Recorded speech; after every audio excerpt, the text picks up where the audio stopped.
Idéalisme, l'esprit est supérieur au corps. Les idéalistes croient que seules les idées existent.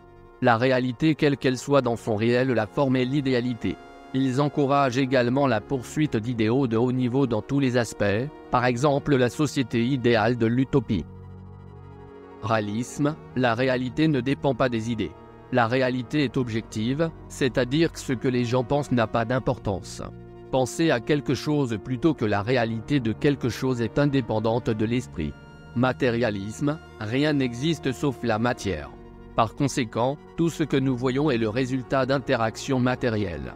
Matérialisme rejette l'existence de quoi que ce soit en dehors de la matière comme la conscience, les esprits, les dieux et le reste.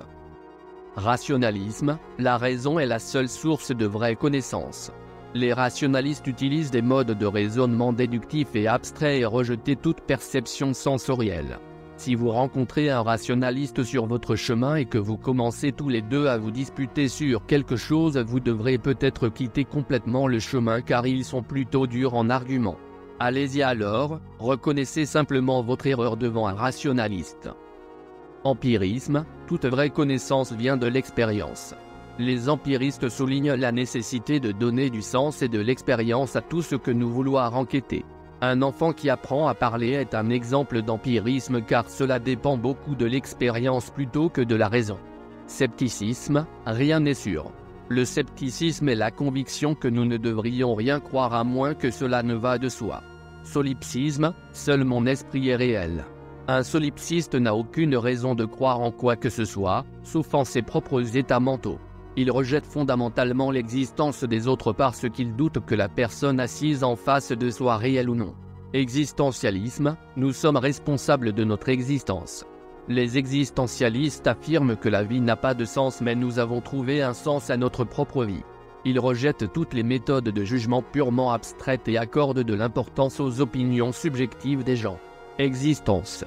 Nihilisme, il n'y a aucun sens là-bas. Cela n'a aucun sens. C'est ce que signifie le nihilisme. Les nihilistes rejettent tous les principes religieux et moraux affirmés que la vie n'a pas de sens. Un vrai nihiliste ne croit en rien, n'a aucun but et ne se soucie de personne. Je m'en fiche, c'est ce qu'il pourrait dire parfois. Hédonisme, le plaisir est le principe de la vie. Un hédoniste croit que gagner du plaisir et éviter la douleur est la but ultime et qu'il priorise sa vie selon ce principe. Stoïcisme, pratiquez la maîtrise de soi et devenez clair dans votre pensée pour comprendre la raison universelle ou le logo. Le stoïcisme est une philosophie plutôt ascétique qui promeut une vie vertueuse détachée des comportements impulsifs et émotionnels.